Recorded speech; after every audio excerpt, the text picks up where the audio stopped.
Hello, good evening. It is Thursday. What's the date? I don't know. This is episode The 20. 19th. It's the 19th of August. Episode 22. Thanks for being here. We have a great, awesome, fantastic show for you this evening. Let me pull up my agendas because I don't know what we're talking about.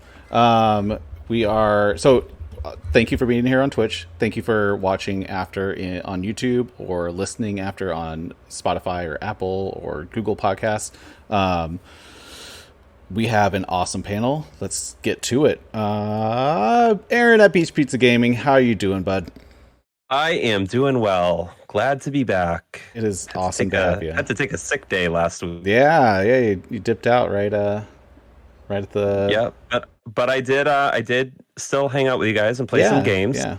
So, you feeling better though? Feeling much better. Good, Thank you. Good. Happy to be back. Good to see you all. Good to have you. Russ at Cryosneasel. How's it going, man?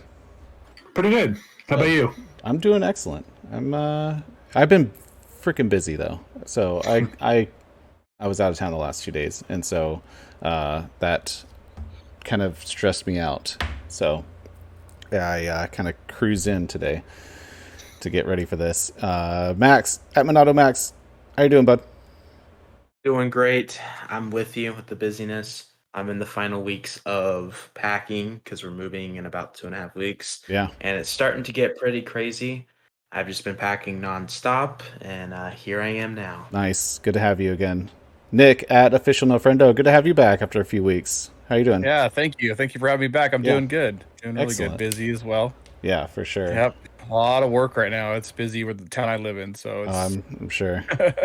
Well, good to have you. Thanks for dropping in and joining us this evening. Chris at Toaster Dog, how you been, man? Doing great. Glad to be here. Awesome.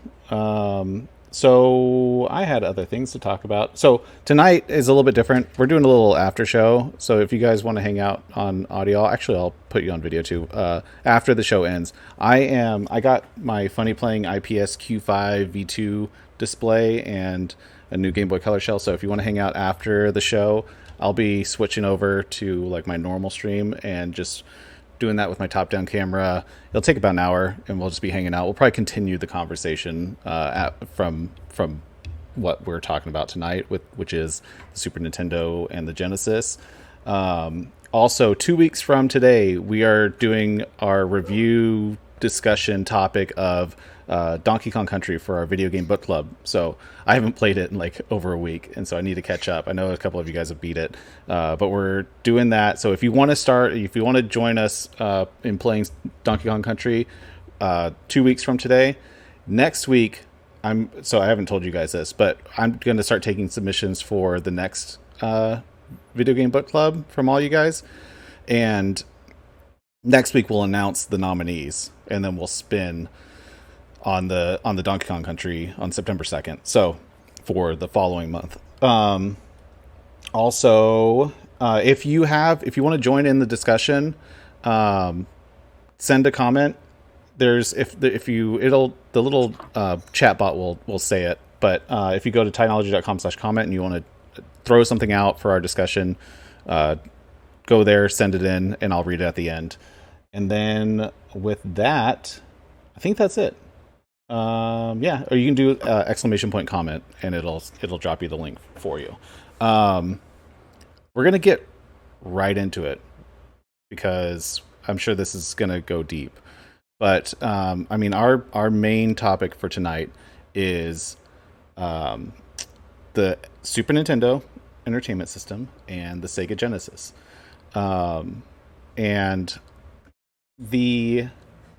So one thing that I always forget about, because I bought my Genesis pretty early on, is that it came out 2 full years before the Super Nintendo, but it didn't really do a whole lot because they were in a corporate shift and everything. They hired a new CEO in 1990, but it's just one of the things that I never thought about. Real quick, I want to do a quick round table of what your guys's first impressions were, what you owned, what you're most nostalgic about with these consoles, and then we'll go from there because I have a lot of notes that we're gonna discuss.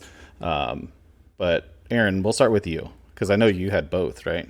I had both, and I have been thinking over the past like 48 hours trying to remember which one I had first.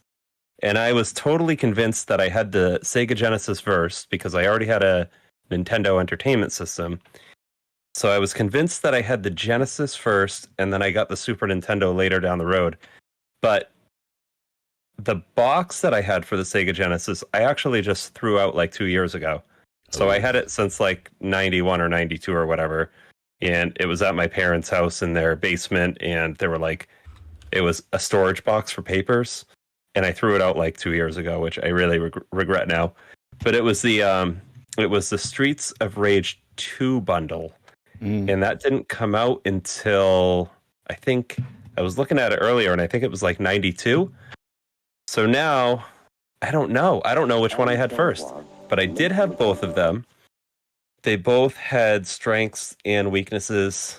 Back then, I wasn't playing a lot of... I wasn't playing a ton of like Nintendo games. I think I had like Mario Kart, and then I had like Street Fighter 2, which is over here somewhere. This is Street Fighter 2 Turbo. I'll talk about that after. But yeah, like Street Fighter 2, that like the Super Nintendo was pretty much my Street Fighter 2 machine.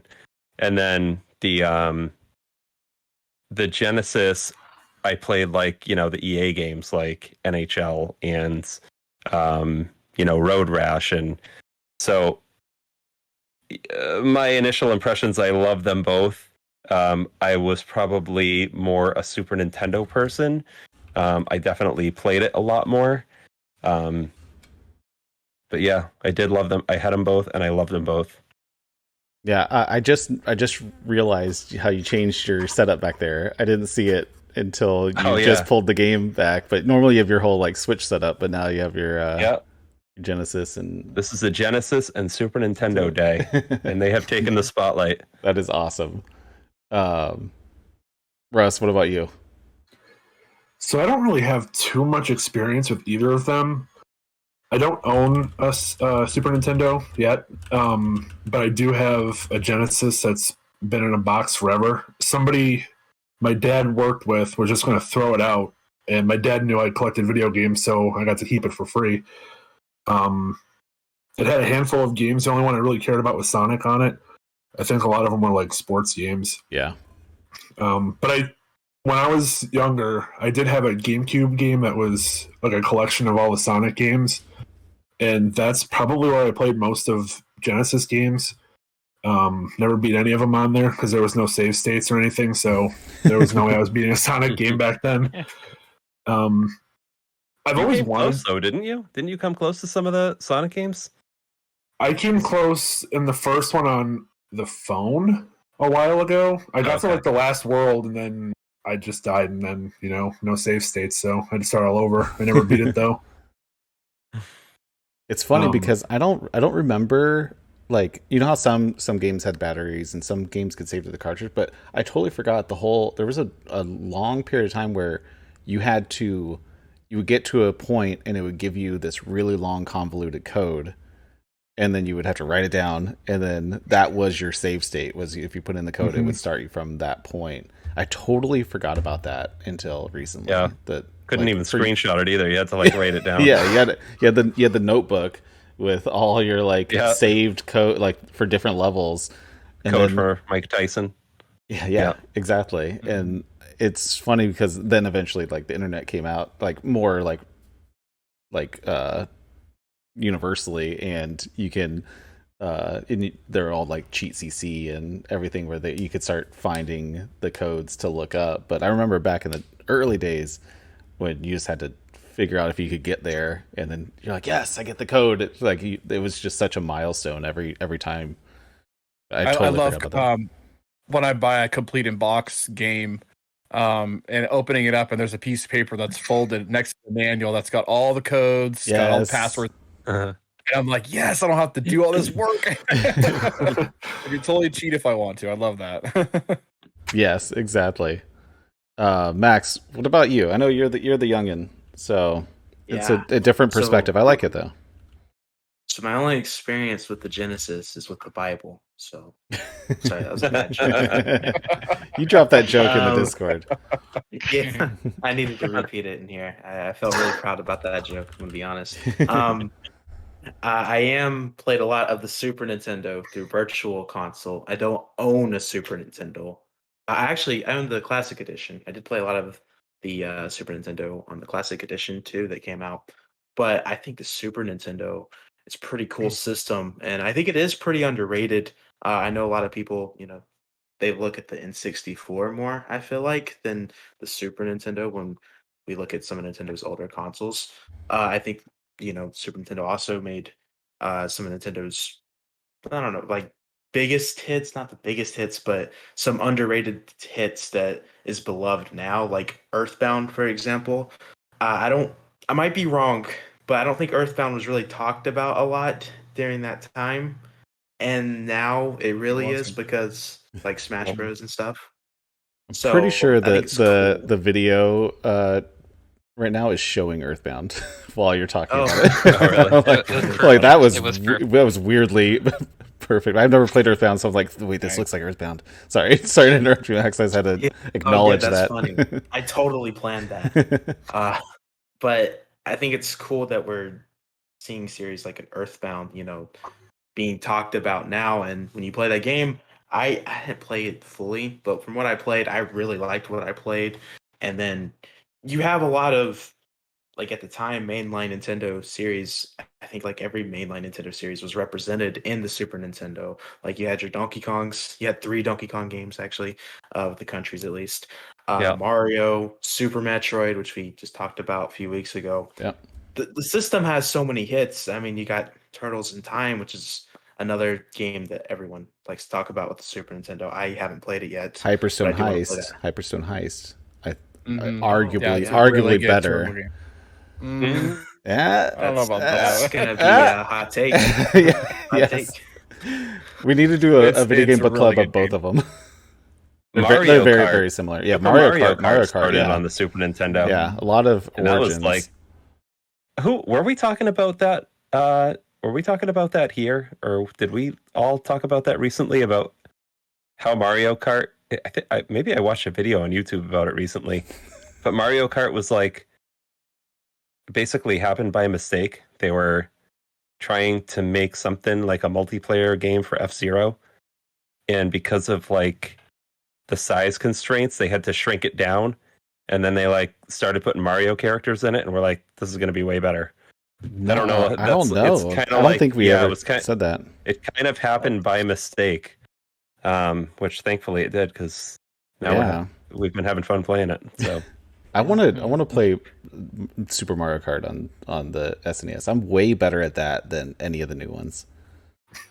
Just for the record, because I'm not very good at the new ones. That's I'll not be saying honest. much. I'm pretty bad at Super Mario Kart. That game's like, I struggle with that game. That game gets some rage out of me. the last time I thought I was good at a retro game, I played with Toaster Dog, and he beat me at ice hockey like 15-1 or something. Ooh, ice hockey. I So like that one. be careful making those claims in here, because Toaster Dog will play you, and it won't be pretty. Yeah. I don't know that I'm ready to take that challenge. Dick, what about you? What was your experience? Well, I'm very nostalgic for the 16-bit era, because that was I was like a young teen and everything was starting to come out, and they're really pushing the hype, of the Super Nintendo and the Genesis too, because Nintendo, coming off of Atari, because I had an Atari as well, it just blew it out of the water, and then Genesis came out after the original Nintendo, right? And it was something like you'd see in the arcade. You could actually bring it home, so it was really, really fun. And then, but it was missing something for me. I love the Genesis, and I had a Genesis at release. But it just was missing something. And then when the Super Nintendo launched, that was it. I was stuck. I was a Nintendo fan for life. That was my favorite console of all time. Like up until the Switch came out, honestly. The Super Nintendo is my favorite console of all time. It has so many great games. But yeah, I mean, the whole 16-bit console war, I completely remember those times of arguing with my buddies about it. Yeah. I mean, constantly on the playground or at high school or, wherever. I mean, the argument went on for years, and it's still going on today. Yeah. So, yeah, yeah, we're here. Literally. We're talking about it. Yeah, I'm very nostalgic for the 16-bit era. I mean, I'll pick up and play them all the time. I have both consoles still. They're readily available if I want to hook them up right now and play them, right now, because there's nothing like playing on original hardware. Sure. I really enjoy it. So yeah, definitely. When you guys were playing Super Metroid, I was actually playing Super Metroid on my Super Nintendo. Oh, nice. But just because you guys were talking about it, and I was like, oh, dude, I gotta pick that up, because just even though you don't have the save states like we do on the Switch, it's just something about it, something special about hooking it up to an old CRT TV and playing it that way. It was really fun. So yeah, are you playing Donkey Kong Country? No. Maybe next time. Although it's sitting right here, I could literally pop it in and play right now. But a great game too. Yeah, there's so many great games on both consoles. It is telling that the first two of our video game book club were Super Nintendo titles. Like that does say a lot. I mean, there was a little bit of randomness with the second one, but still. Chris, what about you? So, my experience with the 16-bit era started when, at least when the Genesis first released. I don't know if the Super Nintendo was out at this time, but I think I told this story already before, but as a kid, I got to spend the night at Toys R Us. Yes. And one of the things I remember, my dad worked the night shift there, and one of the things I remember is they had a Genesis kiosk set up there, but it wasn't playable, so my dad had to like unscrew the acrylic or whatever that was holding the controller down so we could play it, and we played Altered Beast. So that was my first experience with 16-bit anything. And then later on, we got a Genesis, and we got Altered Beast, Sonic 2, Sonic 1, X-Men, which is really freaking awesome. And Motley Crue or Crue Ball, which is a really cool pinball game. So I never had a Super Nintendo growing up. I would play sometimes at my cousin's house, who we went like, I don't know, once or twice a year maybe, and then a couple of my friends had one, but I didn't really get a whole lot of experience at all until I was a sophomore or a junior in high school, and we went to Funko Land, which was now GameStop, and they had Chrono Trigger in like their display, and you could play it. And that's when I was like, okay, I need to get this. So my friend and I got that and Super Metroid, which I didn't play until recently. And actually, I still don't own Super Metroid on a cart, but yeah, that kickstarted my whole 16-bit love. Today I have, as you can see, I changed my display too to be nothing but Super Nintendos. Oh yeah. I like your purple lights. I'm always mesmerized by the purple lights in there. Yeah, they're color changeable, so I just happened to. I was like, purple kind of matches with the theme. Yeah. Hold on, how many Super Nintendos do you have down there? I have two Fats and three juniors, and this one actually, this is a custom painted shell.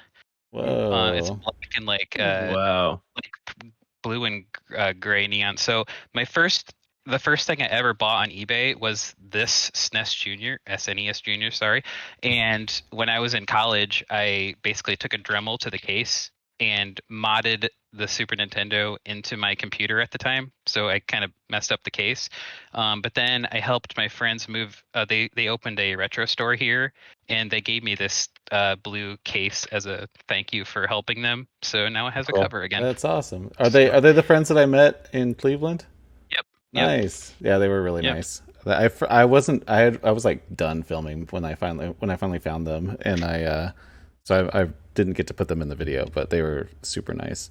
But yeah, anyway, before you can continue, I have so Super Nintendo is like I have the second most highest, and I don't even know how to. I can't even talk right now. I'm so excited. I have a lot of Super Nintendo games, and I have exactly 0 Genesis games, but I do have 3 Genesis consoles, all 3 of which I got at garage sales, and none of them had controllers with them. So that was kind of weird. Yeah, that is weird. It's funny. I'm the opposite. I don't have very many Genesis games, but I have 0 Super Nintendo games. I like 2 years ago, I was like, oh, I should start. I was like getting really into Nintendo. I got like my Switch and everything. I was like, I should like revisit Super Nintendo and maybe I'll start collecting and everything. And then like the first like 5 games that I wanted to buy, I looked up and I was like, no, Too expensive. never mind. I'll scratch that. I'll just keep playing on emulators at this point, like because I didn't have one. Like I guess I'll go into this. Max, thank you for pointing out that I I completely skipped the what we're playing and what we picked up this week. I'm just in overdrive mode, but I'll touch on. I thought you did that on purpose. No, I didn't. I completely forgot. Max pinged me in the Discord. I just realized. But yes, what was I saying? Oh yeah, I had a Genesis growing up. I had an NES that I kind of wasn't part. I was too young to really be part of that buying process, but I had an NES and I played like Mario and Duck Hunt and Chippendales Rescue Rangers and a handful of other games. But it was I had a neighbor that was older that got Genesis at launch, like with the Ultra Beast like bundle and everything. And so then I was like, I want a Genesis with Altered Beast and Joe Montana football, whatever. I think it was like this point. I think it was like 1992, 1991. But I was all about the Genesis. And then everyone else I knew bought Super Nintendos. That's 94. I know that one is 94. Yeah. Yeah, 94. I got that it for $2. Dude. Really? I had that one too, or maybe it was 92. The one that I don't remember, but 94 was the better one because they actually had the full the full NFL license. The one that I was into didn't, and so it only had like the city names and colors, like vaguely reminiscent of the teams. But anyway, I was always like jealous of WWF Royal Rumble and Super Mario RPG and Super Mario World. But I had like 5 friends on my street that all had Super Nintendos, and so I'm like, we would just go over and like there were a lot of single player Super Nintendo games too that we would just like controller pass, and I didn't like playing those games by myself. And I think that continues to this day why I struggle with single player games. Is most single player games I would play at other people's houses growing up, and so we would always play single player games together or multiplayer games. And I think that's a big reason why I tend to lean towards multiplayer games, or if I'll play a single player game, I'll want other people around me, either virtually or physically. And so we'll get more into that. We're going to pause because I don't want to miss our pickups and what we've been playing this week. I just got so excited about tonight's topic. Aaron, do you want to tell us what you've been playing and what you picked up? Yeah, I played well, last week it was Friday the 13th. Yes. So I played that. And I had a Switch copy. So I'm not even going to lie. All right, I'm not even going to lie. I have a Switch copy, but I don't want to open it, so I kept it sealed. Sorry everyone, and I bought a digital copy so I can just play it whenever I want. And Max opened his, right, Max? Yes, Yeah. I opened mine. And Max and I played for a little bit, and now I want everybody else to play because that is such a fun game. It's so fun. Yes, dude. Came yeah, today. We need to play soon. Came today. I might not open it. I might buy it digitally. Not gonna lie. I made that joke in the Discord because of last week's episode. It's so cool because it comes with like the map in there, and like that's I don't know. I just Do they all are anyway, are they all the Ultimate Slasher Edition, or did I get something special? Yeah, no, Okay. they're all that. I hate when they do that, where that's the only Yeah. version, but they make it seem like there's multiple. Sorry, go ahead. It just much comes is with the like all physical? the DLC and everything and Yeah. all that. Like anything you could have got with it comes with. So Gotcha. yeah, I played that. I've been playing a little bit of Donkey Kong Country. It's not going well. It's really not. I got to use save states. And I'm at the point now where, like, if I make a jump, I'm using a save state. So I'm not even going to talk about that right now. Every jump. But then we played for multiplayer Mondays. We played Mario Kart on the Switch, and that's always fun. That's a ton of fun. Did you dip out? You played Smash Brothers with us, right? Oh yeah. That's right. We went for you guys crushed me like 3 matches, and I went to bed. So. That was fun watching you guys. I was watching that. Yeah. I really do enjoy multiplayer Mondays. I think I'm gonna make that. I think I'm gonna make that a series. I've just been hesitant to commit to a schedule, but I like it. Yeah, so it's fun. We'll probably do it. Pickups. I don't think. Did I buy anything other than Friday the 13th digital? I don't think I bought anything. So yeah. Nice. Russ, what about you? So aside from playing Mario Kart and Smash with you guys, I really have been diving back into Hades again. I didn't realize that it came out on PS5 already. I thought it was still coming. But I've been grinding my way through that and still haven't beat a run yet. That's pretty much it for what I've been playing. Dude, I'm like 40 hours in. I haven't beat a run. Yeah. I was talking to that streamer that I rated a couple days ago, and he beat it his first time on his 13th run, and then I'm just thinking, I think I'm at like run 50 at this point, and I still haven't beaten it. Oh, I didn't know you were that far. Yeah, I'm around there too. Yeah, well, I'm like combining the PlayStation and the Switch because I never beat a run on the Switch either. Okay.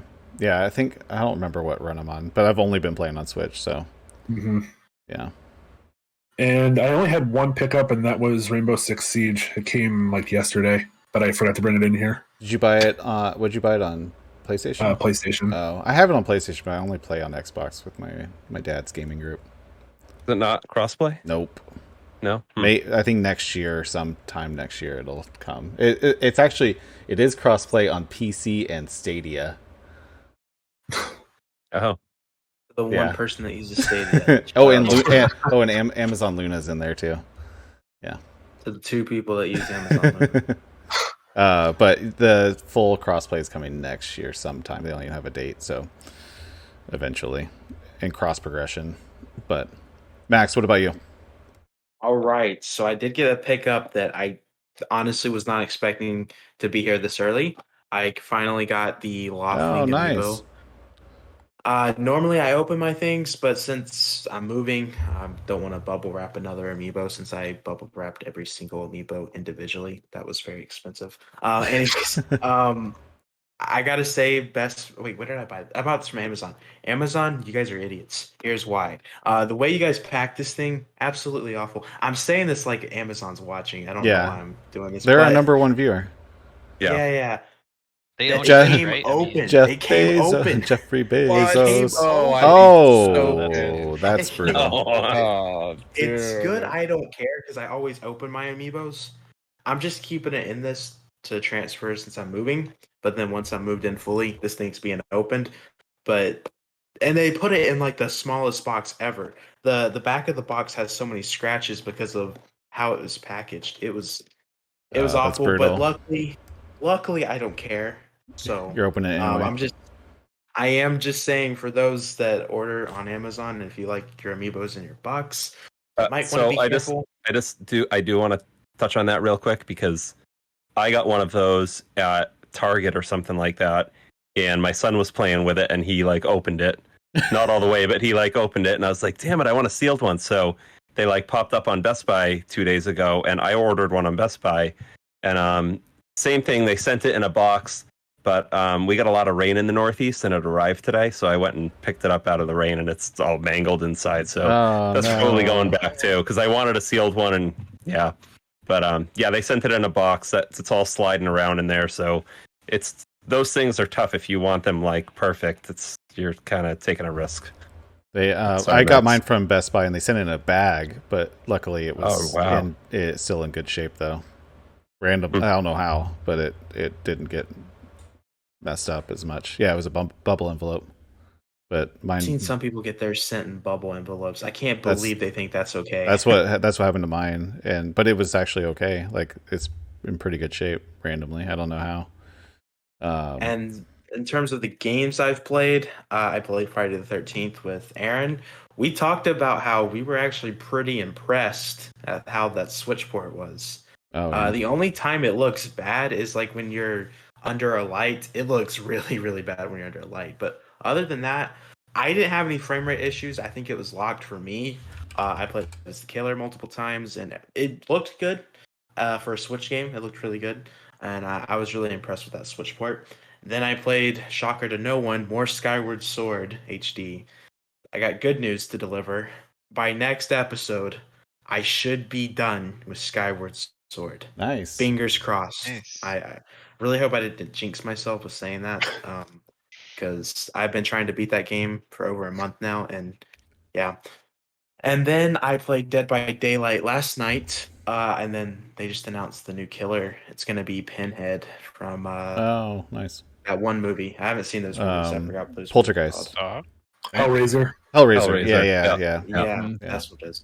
Never seen those movies before, but it's pretty cool that another horror franchise is joining. The. I'm super excited for Pinhead.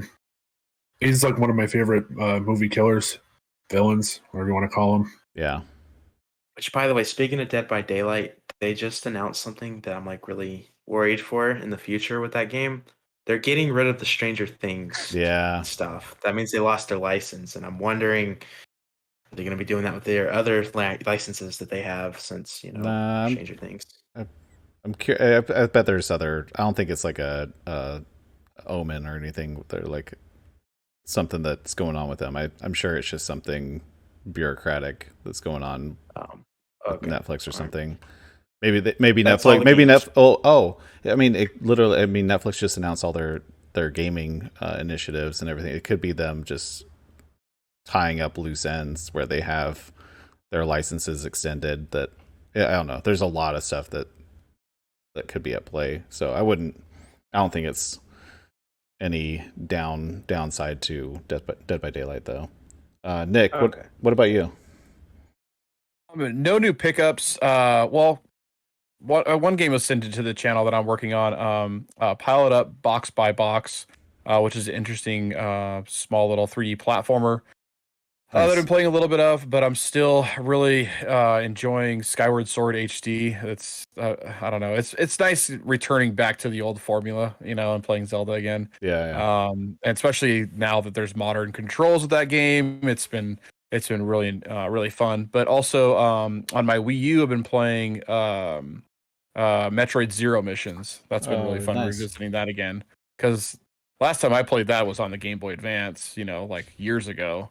So revisiting it, and on a monitor, and blowing up on it looks really nice on the Wii U. It looks awesome. I wish they would port that over to the Switch or bring it in with the Nintendo Switch Online service. Is Zero Mission the Metroid it's the 2? remake of the first one? Oh, the first one. It's the remake of the first one. Yeah, it's really, really good. It's almost, I know Super Metroid is just beloved by so many, and I love that game as well. But for me, Zero Missions is just a little bit snappier and a little bit faster, and the controls they're just spot on. They feel really good in that game. So it's been really fun playing that one. Nice. But no new pickups. I don't know. I'm waiting for Metroid Dread to spend, some big bucks on a new game. Yeah, for sure. Nice. So nothing really on the horizon, for me anyway. I mean, I don't have a PlayStation 5 or an Xbox Series X yet, so nothing really catching my eye as of right now on the Nintendo Switch. Although, however, now that they just shadow dropped Quake, I'll probably pick that up. yeah. After I'm done here. So yeah, is it Quake and Quake 2 or just? I think it's just Quake. Just the original Quake. Yeah, just remastered or whatever. Yeah, and optimized for consoles and stuff. Yeah. Chris, what about you? So I joined Multiplayer Monday. Monday. Yeah, with Mario Kart 8 Mario 8 Deluxe, I think it's called. Yeah. Super Smash. I beat Donkey Kong Country, I think 2 weeks ago now, but I wasn't here last week. Yeah. Played some. Yeah, it was fun. I really liked it. And then I played some Rocket League, and I think my only pickups, only ones that I can show you, are from Max, which are 2 copies of River City Girls on Switch. Nice. The Oh my second God, one I is love for my international friend who I'm hopefully going to get it packed up tonight. He's been looking for a copy for like a year, so really excited to send that to him.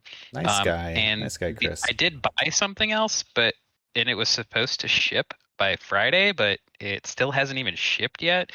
But I'm going to save it. But just as a hint, it's another Super Nintendo. Hint, hint.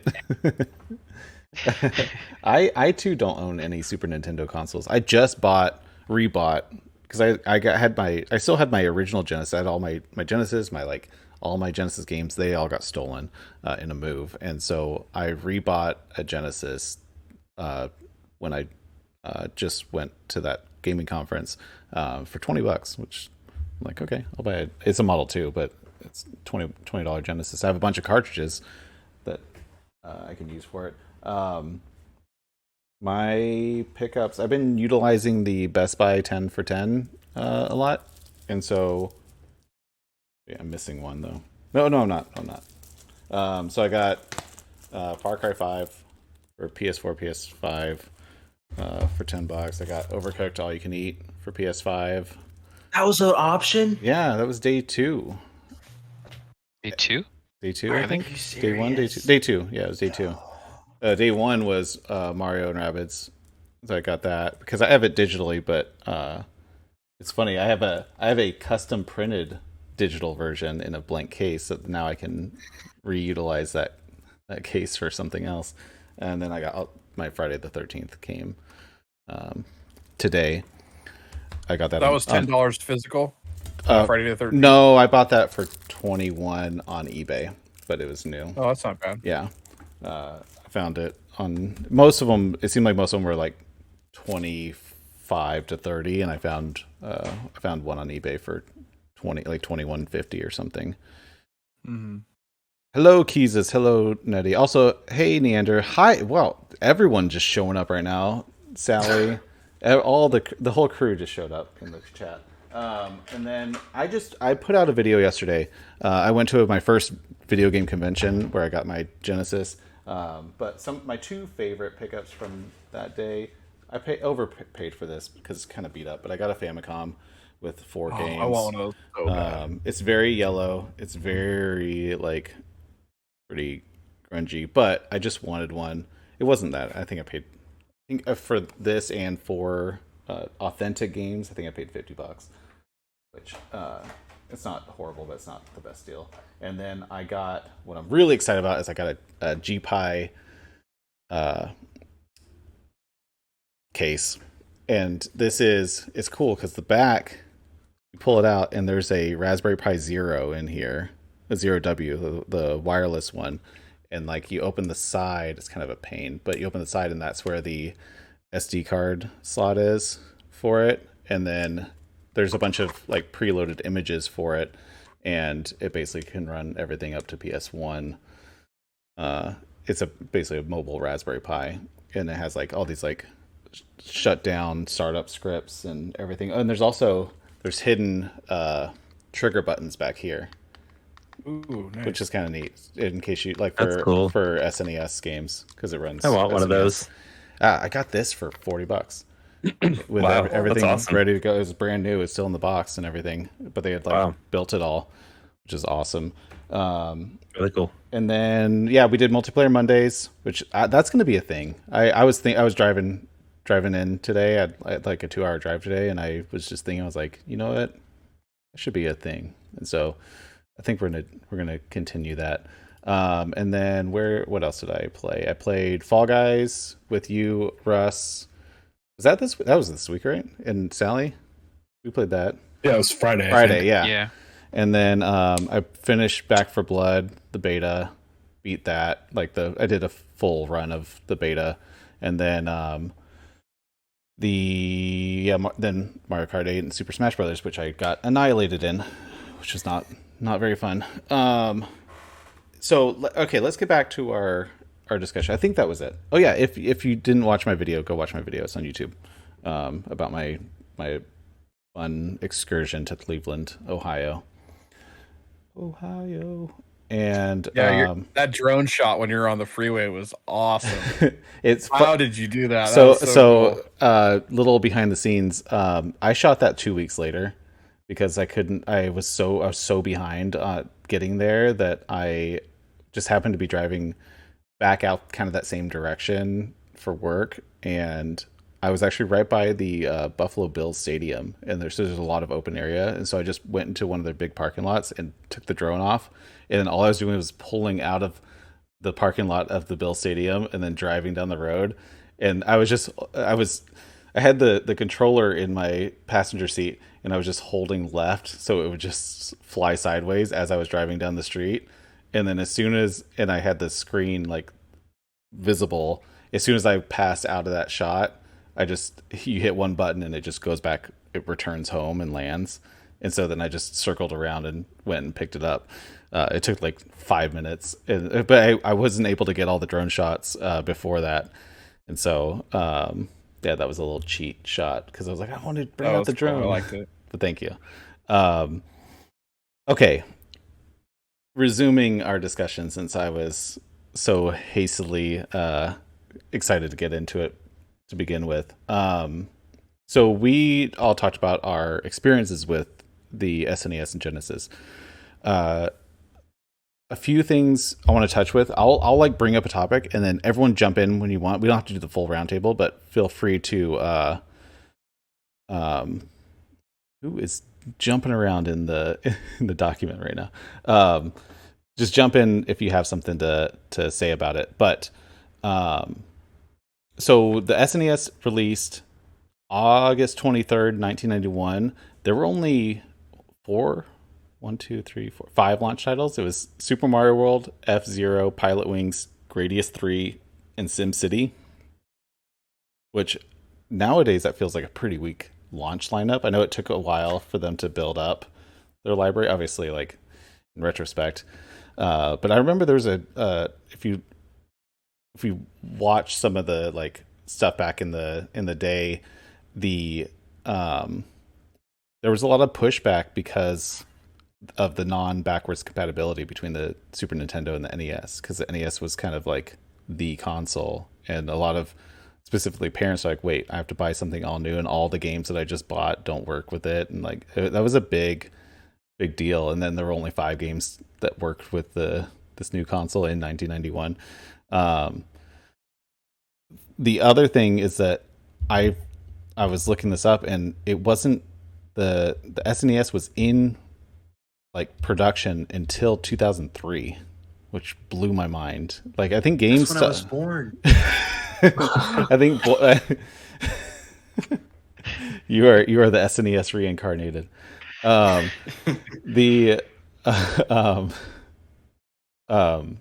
Sorry, I lost my train of thought. The games I think stopped being developed like 3 years before that. I think the last game was around 2000 or 99, third party at least. I think Kirby 3 was the last first party game, and I think that was like mid 90s, late 90s.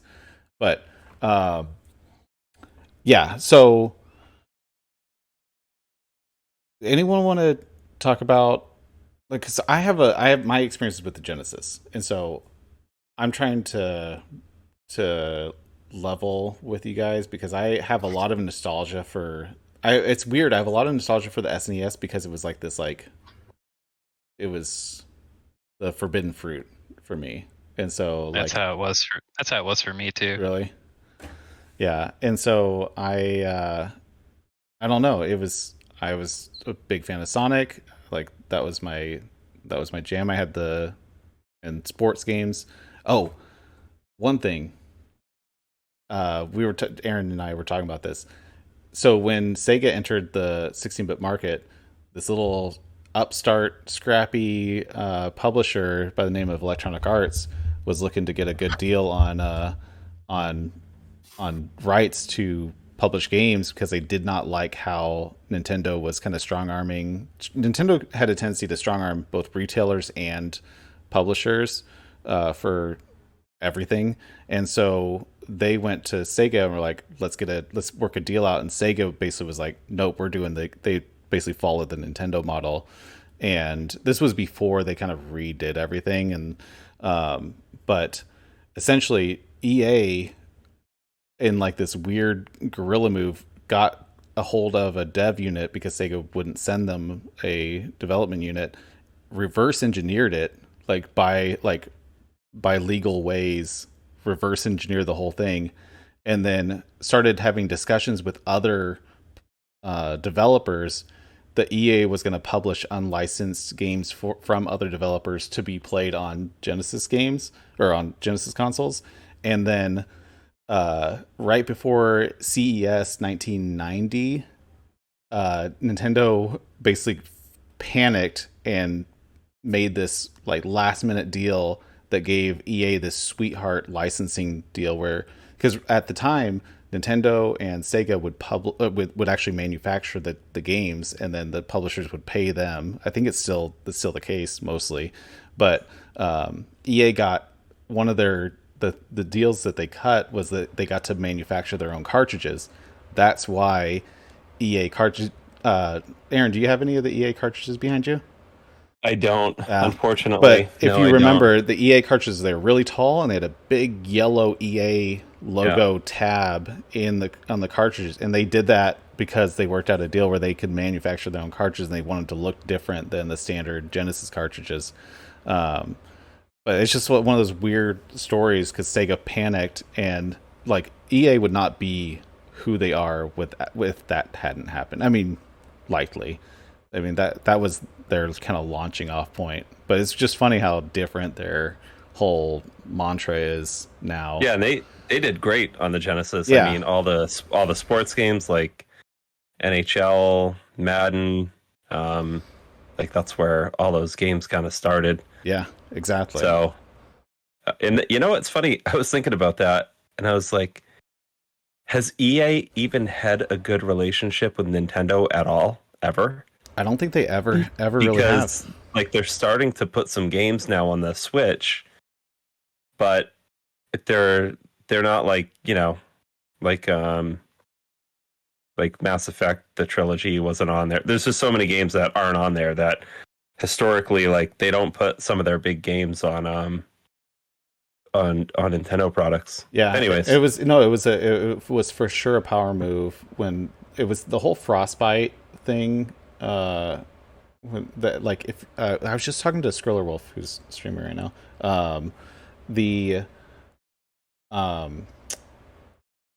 There's a book, Blood, Sweat, and Pixels, that they were talking about the development of was it Dragon Age 2? Dragon Age Inquisition. Was that the game? I don't know. I've never played that game. Dragon Age Inquisition. Is that a game? I think so. That's a game. Yeah. It's like from 2013 or 14. Yeah. So they basically EA forced. I don't remember who developed it. BioWare. Was it BioWare? Yeah.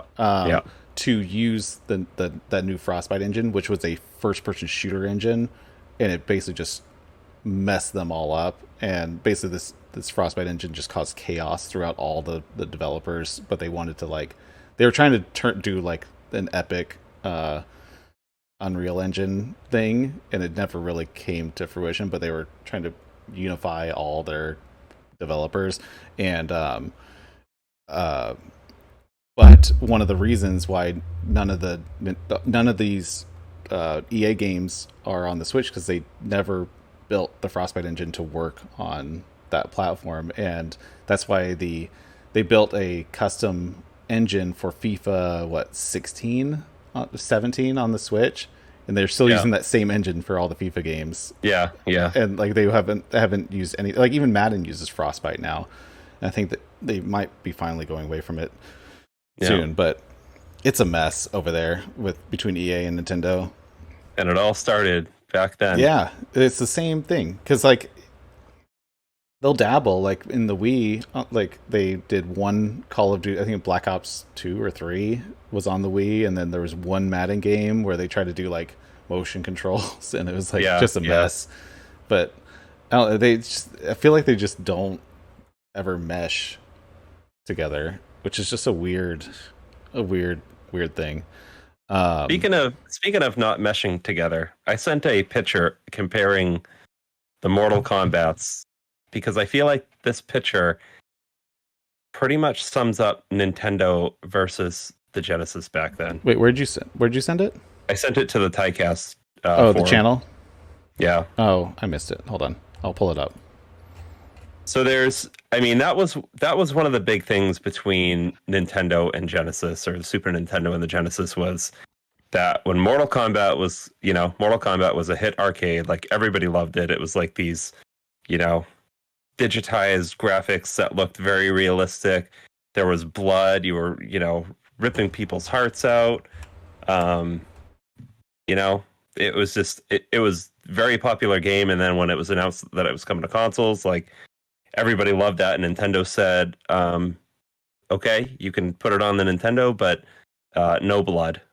Yeah. And that, I feel like that was one of the moments where everything that Sega had said about like how cool they were and how they were like, trying to appeal to like an older crowd, it kind of became true. And, the Genesis had blood on it. The Super Nintendo didn't.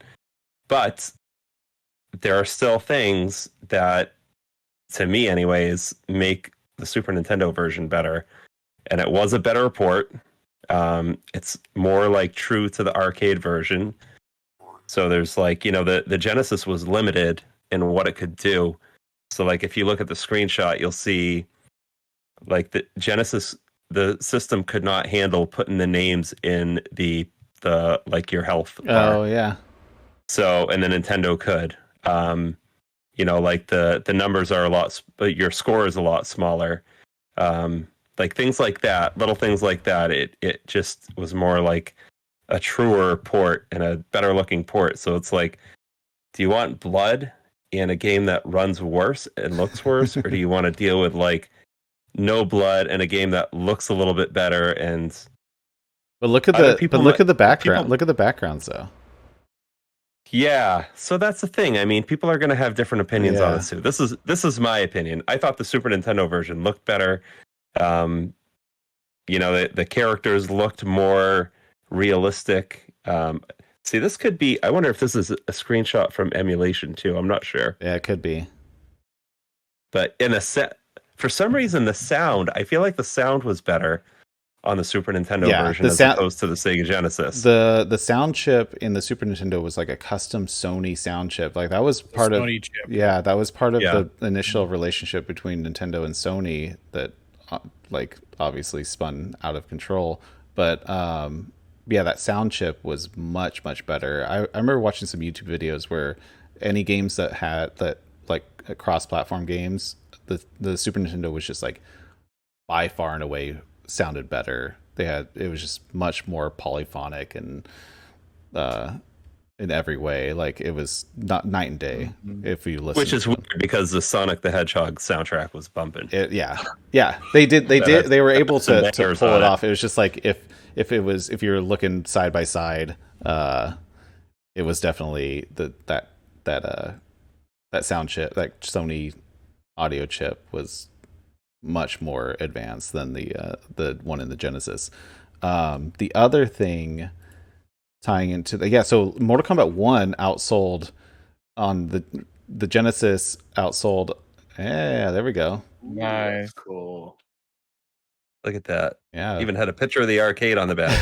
There's something in here. Here we go. I got you game. right here. Yeah. Oh, Nice. Perfect. I actually, is that complete? Because I do have the cartridge. Yeah. I don't have the, Yeah, it's complete. I think it actually has. Oh no, it doesn't have cheat codes in it because you could turn. I think you could turn on and off the blood in this one. ABACABB. Yeah, you had to enter a code.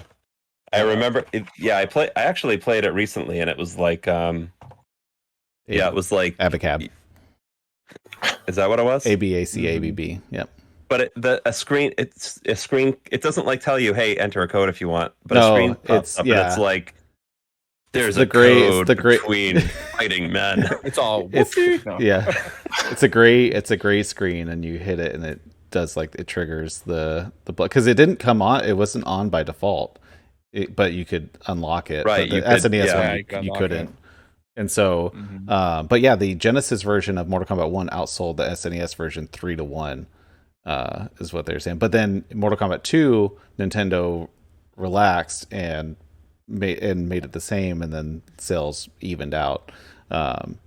The other thing, there were 4 years, the first 4 years of the Super Nintendo, the Genesis outsold the Super Nintendo, specifically in the holiday season, 4 consecutive years, and then it leveled off after that, and which I thought I was surprised to hear that. I thought it was much more lopsided towards.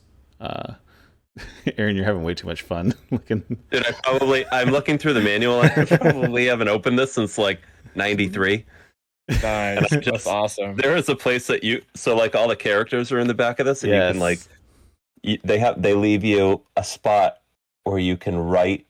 Oh, the moves. Yes. Yeah, and I'm looking at my writing from where I wrote the special moves. Anyways, sorry. That's funny. Oh, that's your original. That's my original. Oh, that's awesome. Yeah. Whenever this came out, this is it. You know, it's crazy though. I don't think I have the cartridge anymore. Really? But that's probably like $5 on eBay, so I'm not too worried about that. Yeah. You know, you never hear when you talk about like the console war between Super Nintendo and Sega Genesis is the TurboGrafx 16. Yeah. You know that. I think that's adventure. Yeah, even though it really truly isn't a 16-bit console, had 2 8-bit processors or whatever. It definitely was a part of that generation, and it was a big part of that gap between original Nintendo and Super Nintendo. And the strategy was for Nintendo was to wait it out a little bit and then launch with better hardware. And it was almost like a generational leap, if you think about it, was sound, you know, way more colors. There was like, I don't know, 25,000 colors or something like that on the Super Nintendo compared to the Genesis, which was in like the hundreds. You know, that was one thing. It's funny because I remember Sega. This was in that documentary, that Console Wars documentary that I put out there. It's one of those things where like technically the Super Nintendo had like the more like volume of colors, but I remember because that documentary is very biased towards Sega, but they would show Sonic and Super Mario World running side by side. They're like, which one do you think has more colors? Because like Sonic is so like vibrant and like everything, and so they had like an answer to all those things. But like I think it's funny because like Super Nintendo had like the Mode 7, and then they ended up with like the Super FX chip. Yeah, and like adding like able to actually render polygons and stuff. It's kind of crazy with like a 3 megahertz processor. And then Genesis had the blast processing, which wasn't even a thing. It was literally just a term that they determined, like they just came up with as in marketing. Yeah, Genesis went for that tude. They totally did. Yeah. They went for the attitude. They went for the, you know, the older audience, and it was like a testing ground. I mean, I remember games coming out on it that were like, "What is this? This is like vile, man. It's this guy, they're chopping demons' heads off," you know. And I was like a little kid. I was like, how could any kid want to play this? But they, you know, I was a kid, so I was thinking all video games were for kids back then, you know. Yeah.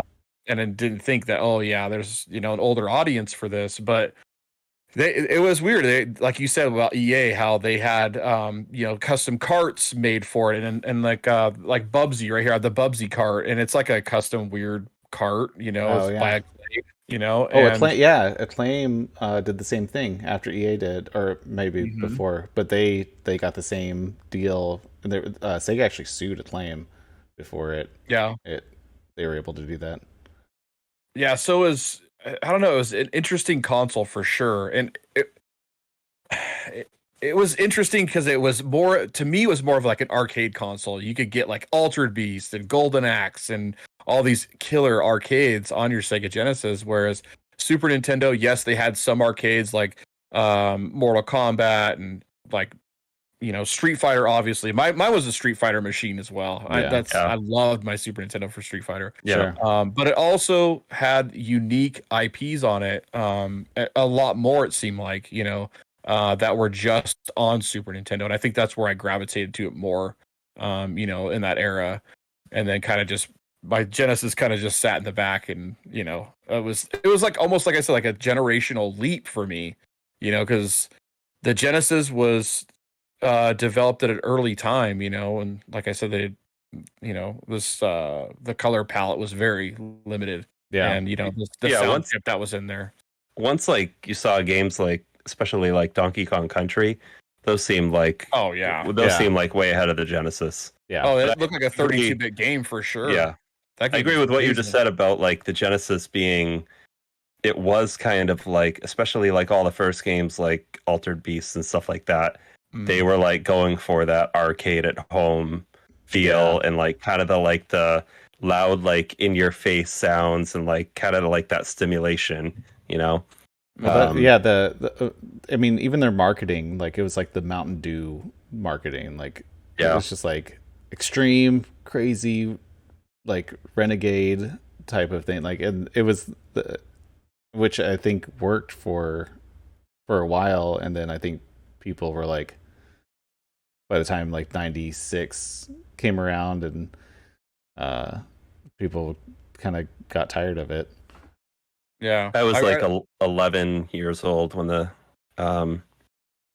Genesis came out, so yeah, those were like my early teen years. I definitely bought into that extreme in your face, high stimulation marketing.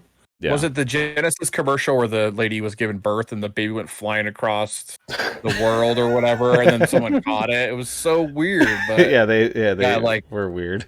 And so they had the Sega does what Nintendo don't, which was a bold marketing. And then I remember what was it? It was, do you remember the Sonic commercial where they had like, there was like a supercar, and then it was like a golf cart or something. It was a drag racer.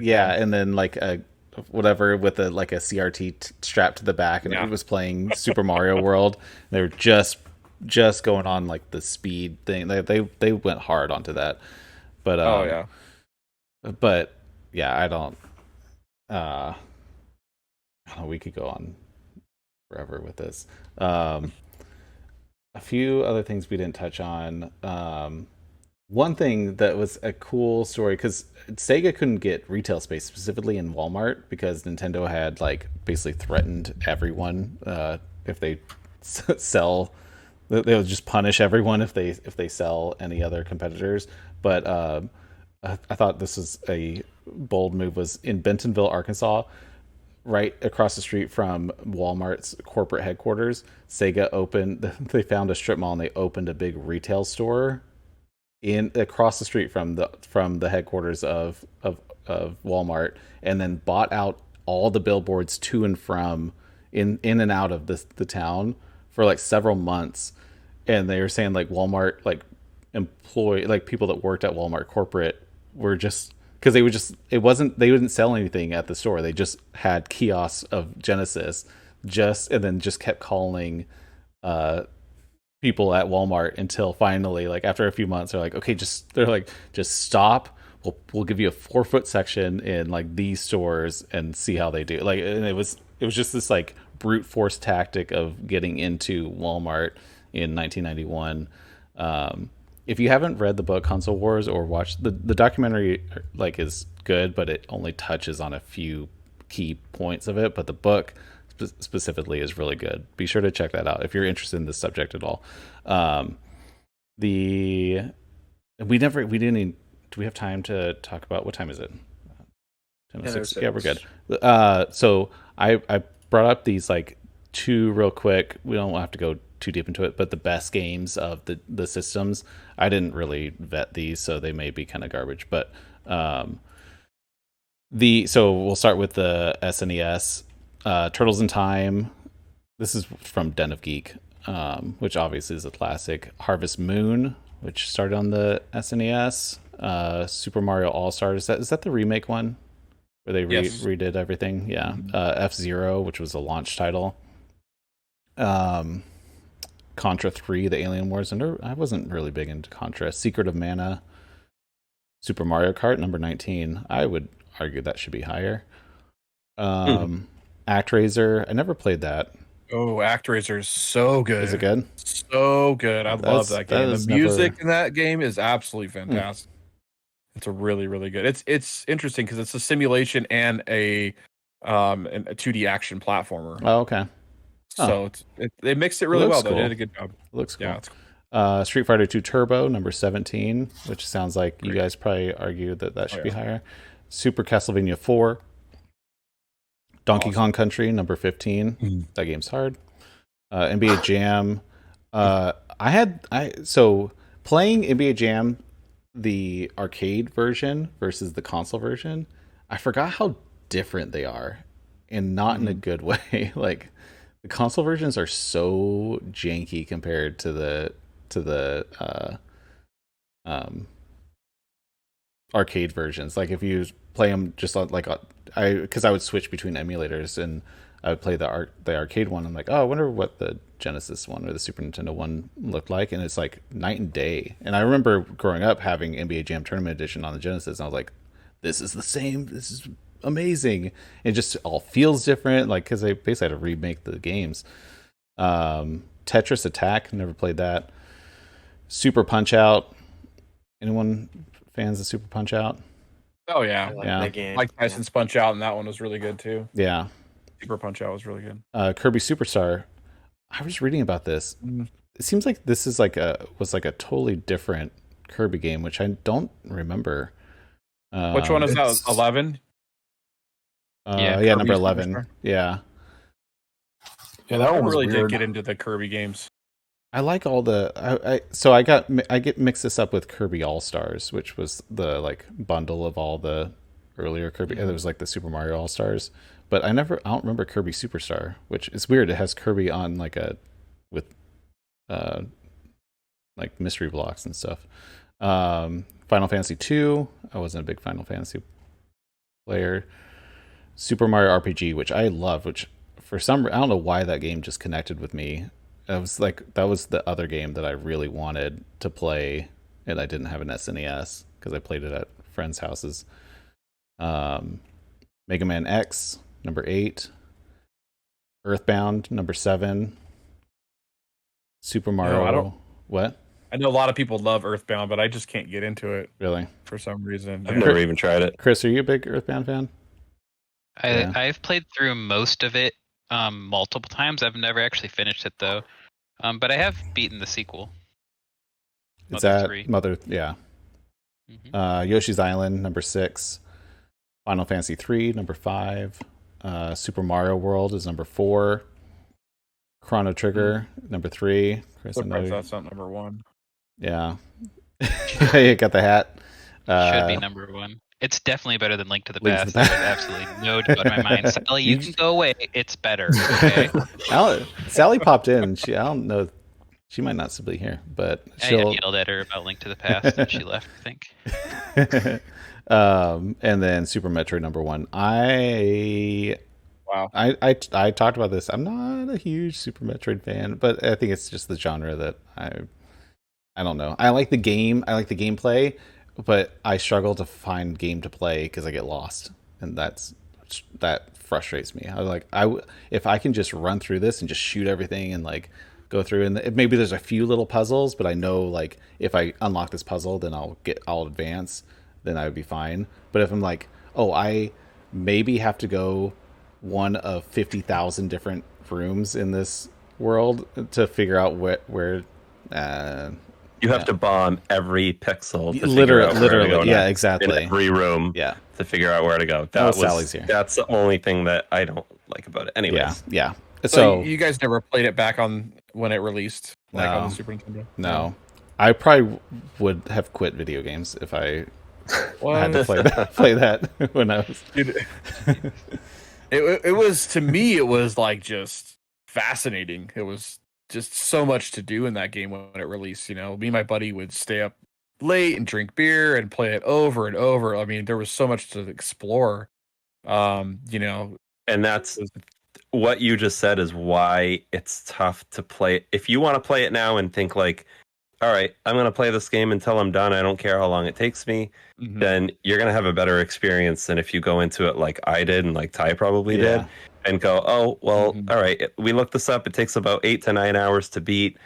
And that's, That's it's if you different. know where you're going. Exactly. If you you're- can if you're- sit down and do it. Yeah. Exactly. That's really Yeah. not the case. If you don't use a guide Yeah. or anything, there's Right. no way this game takes you 8 or 9 hours. No, Mhm. no way. So, I spent like 8 hours and I got like maybe a quarter of the way through, and I partially used guides when I got really lost, and so that's when I was like, okay, I need to like, as soon as I run into a dead end, I'm looking it up, and I still didn't beat it yet.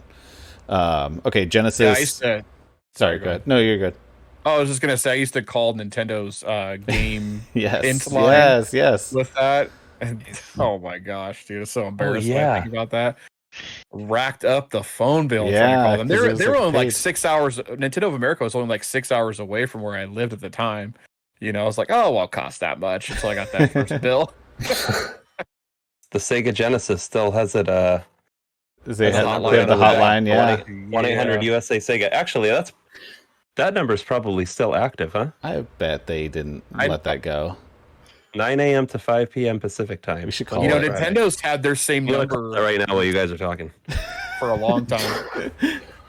All I know right. that. While you're calling Sega, let's go to the best Sega games. I looked up a couple. One thing I noticed with the all-time like Sega list is they're all over the place. There's not a consensus. Like it seems like it's less consistent with what games people think were really good on the Genesis, which is another whole weird thing. So Michael Jackson's Moonwalker, I had this and I liked this game when I had it. I haven't played it in a long time, but It's terrible. Is it really bad Have you now? played it today? Yes, it's Exciting so guys bad. free. Press 2 to connect free now. Wait, who was that? I didn't hear You it. muted your mic. You muted your mic. Don't call the number on your Sega. What did it? Why? What was it? Let me make sure I dialed that right.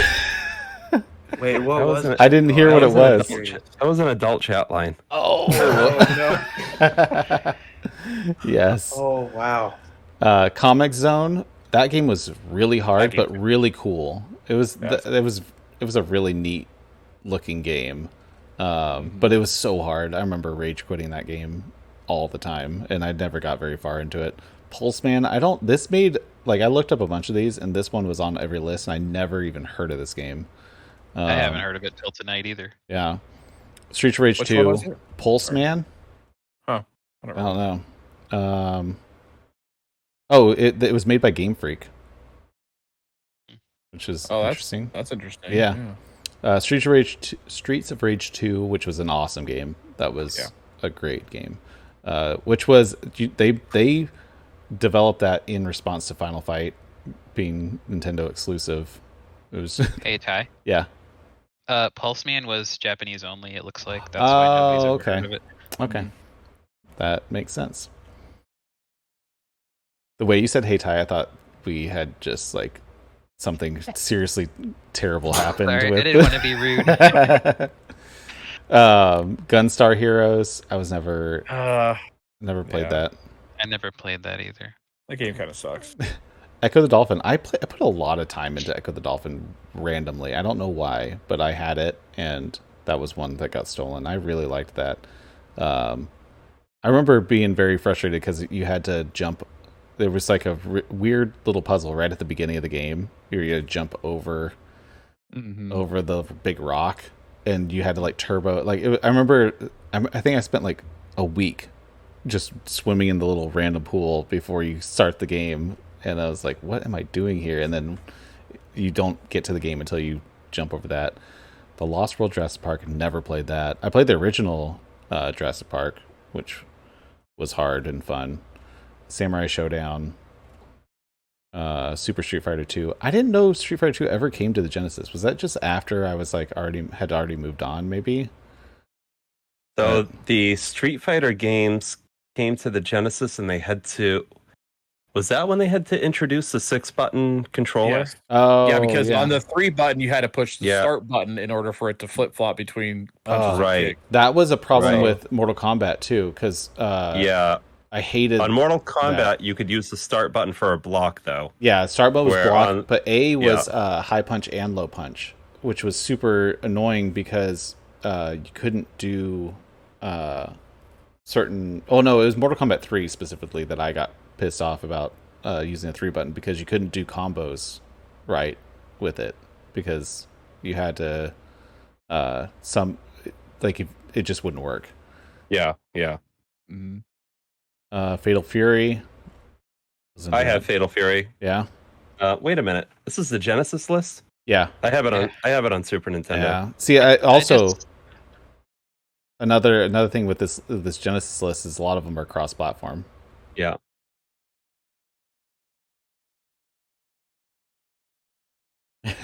Rebate Man, yes, we are getting there. Thank you.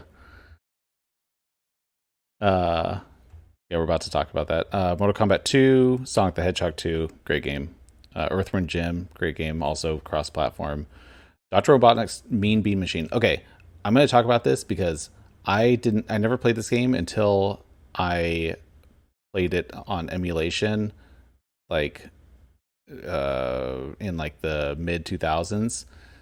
There's the same game as Kirby Avalanche. It's a Puyo Puyo clone, but if you haven't played either of these games, I've never played a Puyo Puyo game. I bought one on Switch, but I haven't played it yet. But they are awesome 2-player, like a 2-player party game. We would, when I was like had nothing to do and just hung out at my house all the time, we would just have people over and we would just play Dr. Robotnik's Mean Bean Machine for hours, just rotating in whoever, like winner stays type of game. And it's such a fun one-on-one game that lasts like 2 to 3 minutes per round, and you just swap out. Be sure to check it out because no one knows about this game. And I've never played a Puyo Puyo game, but that's what essentially is what they're saying it is. But actually, Puyo Puyo is on Super Nintendo Online, and that's like the only game Russ can beat me in. oh really? Yeah. I wonder if it's the Yeah, exact if it's the exact same thing. I assume it is, where it drops the rocks if you get a bunch of combos, but you like the strategy is you get a bunch, because it's 3 to match, and you get a bunch of 2s, and then you get one that sets off like a chain reaction, and it just dumps like 5 rows or 8 rows of rocks on the other person, and you can. So like, there's big swings in momentum with the game. It's a fun game.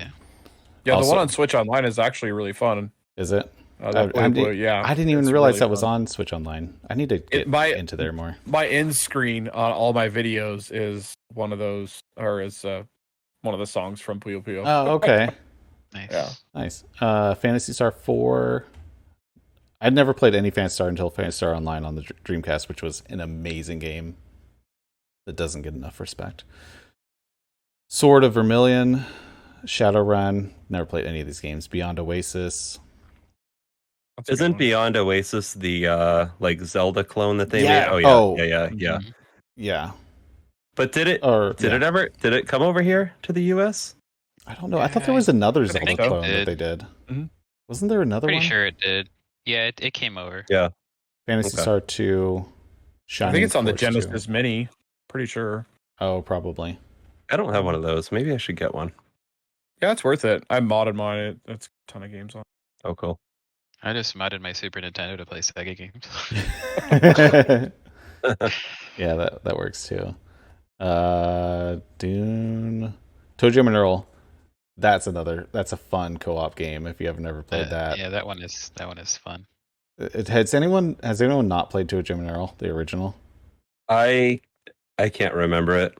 Okay, so it was revolutionary because it's like a single player like adventure game. You go around and you have to move up levels. There's all these little weird obstacles, but you move really slow because you're really like chill dudes. And so you just kind of groove, and then you pick up like presents, and then they're like power ups. Sometimes they're good, sometimes they're bad. But you can have 2 players, and the second player is Earl. I think you get to pick. But what the cool thing is when you start walking away from each other, it splits into split screen, and so you can just wander off like in real time. And then so half the time you are just wandering around and you accidentally split up, and then you'll spend like an hour trying to figure out where each person is, and then when you find each other, there's like a little celebration type of thing. But the other thing is, like, sometimes you'll get a power up and it'll just be like speed shoes, and you go up these elevators with like cliffs on and like on the different levels. There's like cliffs on the sides, and so you'll get these like high speed high tops, and it'll just sprint you off the cliff, and so you'll be on different levels, and then you have to find each other on different levels. It's a really, really creative game. It's a lot of fun if you have two people that. Hey, yeah, there you nice. go. I didn't even realize I had the shirt on until I just sat down. It's good. The sequels are different. They get a little they went like 3D, and then did some, like, I think there was like a platforming type of one. They kind of went off the rails with it. But the original Toe Jam and Roll, if you have two people and you want to kill like 2 or 3 hours just wandering around. I've never beat the game, but I always had so much fun playing it. Did they remake the original? No. Or is it a whole new thing? They went back to the old formula. Oh, they did. Yeah, they did. They came out with a recent one. It is a remake with all new graphics and stuff. I don't know if it's the same. It's back to the original format. I don't know if it's the first game. I bought that on something. I think Xbox maybe, and I have not played it. But it was on Game Pass. I think day one. I think. Okay. So I downloaded it on PC and I never played it. But yeah, so that's it with the top games. All right, it's 10:23. We will wrap this. Quick news. I totally forgot about news. WarioWare has a demo out today, right now. It just dropped. Came out an hour ago. I saw Chris, that's cool. You Nice. And Max both dropped that in there. Quake is that shadow drop today too. Yeah, it was announced and shadow drop today. And then Limited Run is doing a physical for Switch and PS4 with collector's editions also. Skyrim announced their anniversary edition, which you have to buy again if you want to buy another copy of Skyrim for next gen. Wait, do you? I thought if you had the special edition that you got it for free. They clarified you have to pay for it. They are. I think there's a free update for the special edition owners. Like, you get it in like a little bit of like a next gen patch. Oh. But if you want like a true next gen patch, you have to buy the anniversary edition. I'm not doing I think that. there's an upgrade path from the special edition to the anniversary edition, but I think there's a free next gen update. I think there's like 3 different versions, but it's kind of confusing.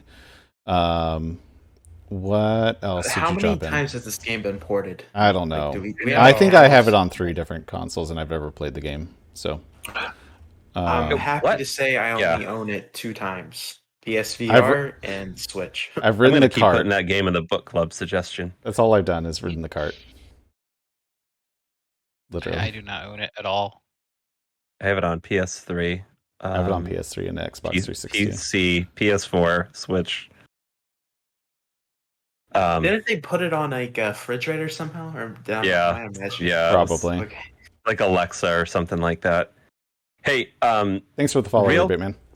Real quick, I think we had a big discussion about this hot take between Genesis and SNES, but I think people need to know where we stand. So I think we should go around just real quick, and not talk too much about it, but just say this is what I preferred then, and now in retrospect, and now this is what I preferred now. I like that because my answers are different. So I'm gonna just go with it right now and not talk about it a lot. But I like the Super Nintendo better then, and I like the Super Nintendo better now. Ooh.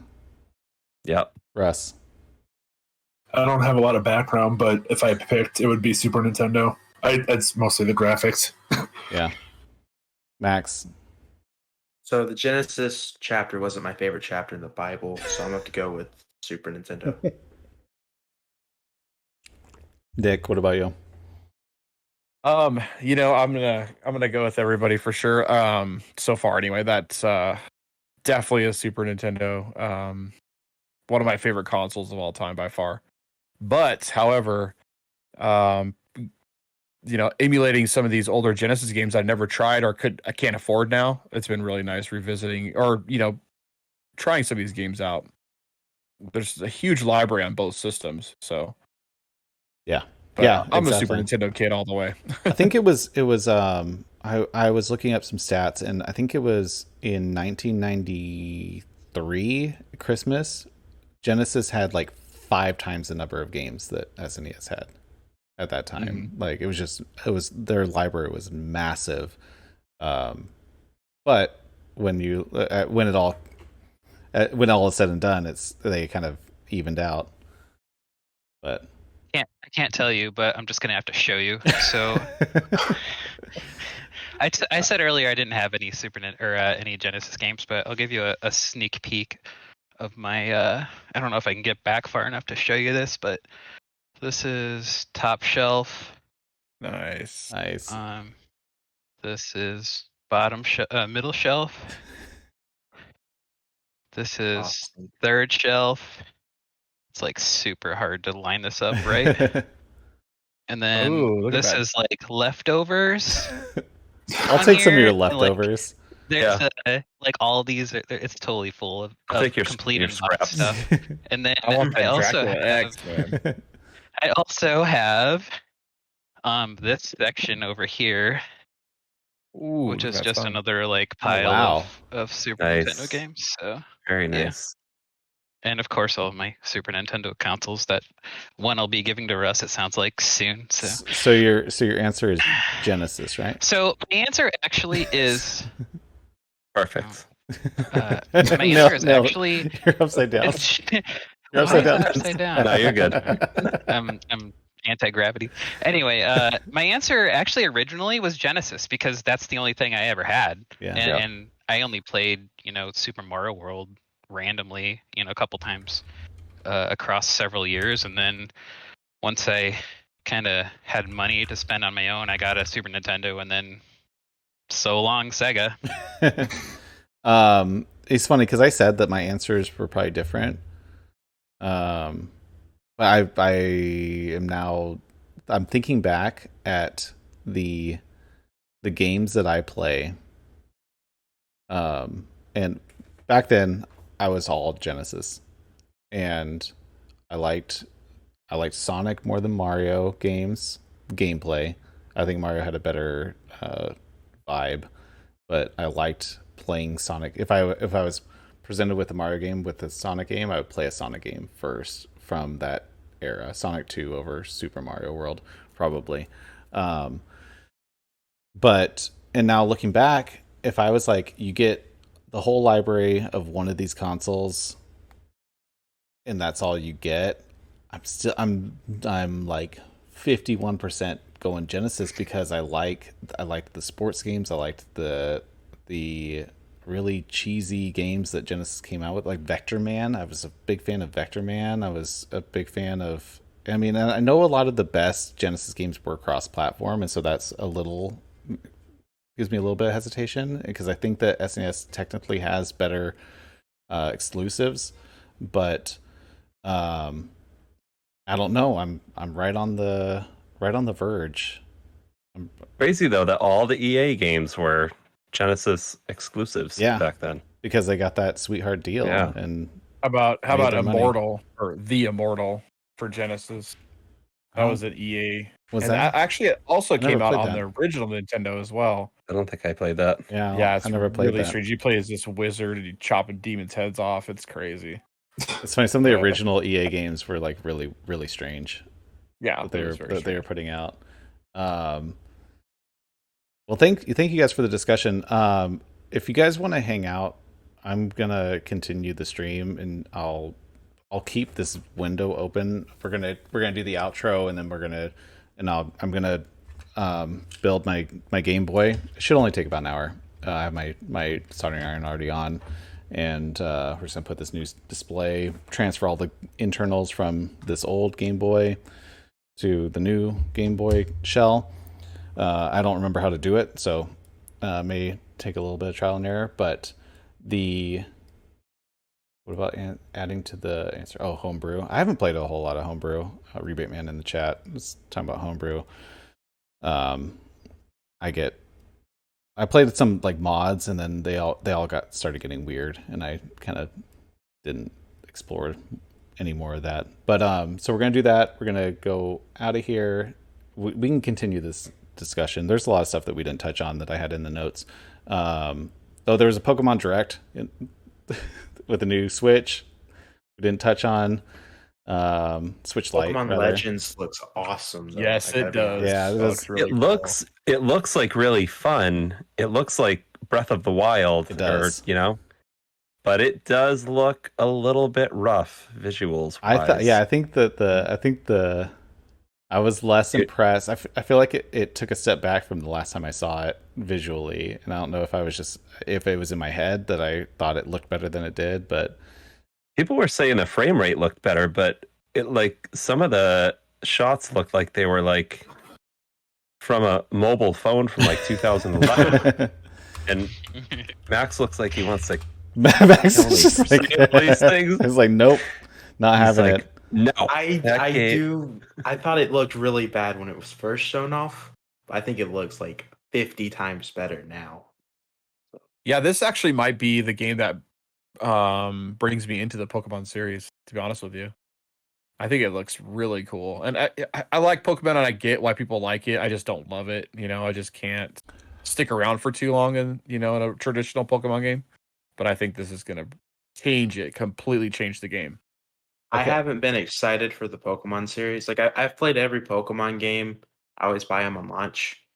I haven't been this excited for a Pokemon game since X and Y. And X and Y was like true fanboy. I was a big Pokemon fanboy in that timeline. So the Pokemon fanboy is coming back out of me with this Pokemon Legends game. Yeah, I really can't wait. Hey, Rebate Man, drop your comment in the chat because it didn't come through in the forum. But I'll answer it if you, or we'll discuss it if you drop it in the chat. For some reason, it didn't come through. I have the. Oh, I see it. Never mind. I thought I misread it. Okay, so hold on. We have two comments. Also, thank you. Where did it go? I lost it. Marcus, Skake and Bacon Media on YouTube, he submitted a message and gave the TYCAST a donation. First one. He said his message is, he said, I got my SNES for Christmas 1994. My uncle and dad had a Sega Genesis, and my dad got a 32X. I have great memories of both. Take care, everyone. Game on. M. M. PS. MSU 1. MSU MD. And so thank you Marcus for the donation and the comment. I think we all agree that they are both great consoles for what they were doing and for who they were serving. And so I was lucky I want to say Marcus is really cool. Marcus is awesome. Watched me stream for like an hour and he was the lone viewer. So thank you, Marcus. Yeah, thank you Marcus. From all of us, you are awesome. Thank you. So, and then the other one was Rebate Man in the chat right now. He wants to ask, what's the game you like or love, but or guess someone else in the cast hates? Hates? Wow. I know Max's answer.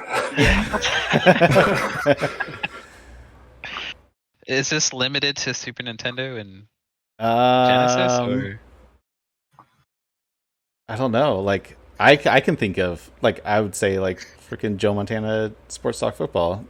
Like I'm sure someone does not appreciate that game as much as I did or do. I think there's at least one or two games that or you just guys dislike know that I don't like. There's no stipulation on generation. Okay. Rocket League. Yep. That's one I don't love. the one I really like, but I know I really like Death Stranding. Oh yeah, yeah. Oh, yeah, Russ doesn't like that. Rust is not like that. Nope, not at all. And the game I really hate that I know probably everyone here likes, Last of Us 2. That is my least favorite game of all time. I've never played Ooh, it. So. whoa! Neither. All time, of Yes. all time. Wow. You need to go back and play some bad retro games. So you I- have, okay. you have The Team game is playable. Troopers The game and is Last playable. of Us I 2 know. next to each other. You have But- Team Troopers and Last of Us 2 next to each other. You're gonna I'm play gonna pick Team Team Troopers. Troopers. I don't want to. I'm gonna pick Team Troopers because I don't want to play Last of Us 2 again because that game, like, I've never been so excited for a game. I played that game. Was it the gameplay or the content matter? The story. Yeah. It ruined so much for me, and I Yeah. spent almost $300 on that game. So I felt like I took a major L when I played that game. Like Anyone else have something ready to go? I love Souls games, and Russ plays them all, but I don't think he likes any of them. I have no It was too I have hard. no interest in a Souls game. That's like the antithesis of why I play video games. I can't even say that I hate them though. No, Like, you I really don't. want to get into them. It's Yeah. just I lose patience so quickly with them. That's how it was with Bloodborne. I really liked the story, the graphics, the sound, the music. It was so good, but it was freaking hard, man. It was a controller tosser for sure. I hate it. I get so mad playing that game. Ugh. But one game that I cannot stand that a lot of people love is Pokemon Snap. I cannot stand that game. Just something about it just irritates me. Someone else Like, was saying It's that. just such a ripoff. It's like, am I riding on a rail taking pictures? Jesus was saying that. Was it last week or 2 weeks ago? He was saying that he was super into Pokemon but refused to buy Pokemon Snap. I don't even know that he's tried it. He just didn't want it. So it's so funny to hear like somebody absolutely hate a game and like I know Russ loves that game. Like Yeah, but I have the nostalgia for it too. Yeah. So. yeah. Yeah. It's just so funny. Like, and I cannot play Rocket League. I can try it, but every time I do, I'm like, I never want to play this game again. And then there's like, Chris and Ty, like they want to play it every night. I would play Funny. Rocket League. every night. at night, and then at the end, I'm like, I really don't want to play this game ever again. And then the next time I play it again, it's like it's a vicious cycle. It's weirdly addictive. Like it is. It's probably one of the games that I think about the most when I'm not playing games. I'm like, oh, I should play some Rocket League. Like that pops in before anything else.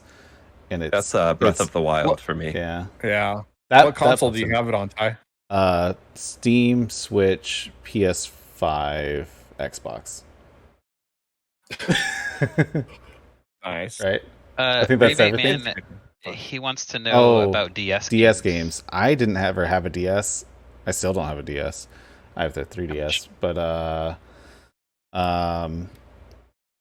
I would play like the Picross games. I like those games. I don't know if anyone hates those. I like those. I play those on my phone. Yeah, my favorite DS game was the Clubhouse games with like Gin Rummy, Solitaire. Oh, sure, yeah. I love that cartridge. I like playing those types of games on my phone. I'm trying to think what DS. I completely missed the whole DS generation because I was working at EB when the Game Boy Advance was in, and like I was there for the GBA SP launch, and then after I left, I wasn't focused on video games for like I was in college, and for some reason I just played PS2 and GameCube and Xbox. We had all three, and that's all we played, and we didn't buy any games. We just played all the things that we never got to beforehand, and so but DS, I don't know, I just kind of missed that whole generation. I didn't even buy a 3DS until 2016, so I played a lot of weird DS games on my DS. Like I had like all the SpongeBob games. I had like all the Spider-Man games, and I have Hannah Montana as a DS game for some reason. Is it your favorite? I don't remember playing the game, to be honest with you. I don't. I mean, I had all the Pokemon games, but I know everyone's gonna like Pokemon. So I mean, I guess I'm gonna go with Pokemon games. I like every Pokemon game on the DS. Like, yeah, Lego games are pretty ubiquitous throughout Oh, yeah, the Lego Eleven. Superstar. All right, we're gonna wrap. We're gonna end the show, and I'm gonna come back, and you guys can hang out or leave if you want. I'm gonna be modding my Game Boy. We'll be at. Hopefully, it'll be an hour. It should be pretty straightforward. I have all my tools. My solder's hot, and then we'll see you. Thank you guys all for being here. We'll see you guys in the chat. Thank you again, Marcus, for the donation. Thank you, Rebate Man, for the comment and questions. Thank you, everyone watching. Thank you, everyone listening or watching afterward on YouTube or Spotify or Apple or Google. We'll be back next Thursday, 9 p.m. Eastern, 6 p.m. Pacific, 1 a.m. GMT. What's next week? I already forgot. Let me. I've been wanting to promo the next week episodes. Games that everyone loves that you dislike. Yeah, there we go. It was perfect. He was Rocket League. We took care of it. Rebate Man was ahead of it. Yeah, that's what we're talking about. Games that everyone loves that you dislike. Next week. There's so many. There are a lot for me, and I am gonna make enemies next week for sure because I am so different from everyone. I'm excited for that. All right, be sure to follow everyone on the panel. Thank you guys for being here. Have a good night. We're gonna go to the outro, and then I'm gonna switch over and set up my second camera, and we'll be back in about 3 to 4 minutes max, maybe 3 minutes. Yo, Kenny, thanks for stopping by. Everyone have a good night. See you next week. Bye.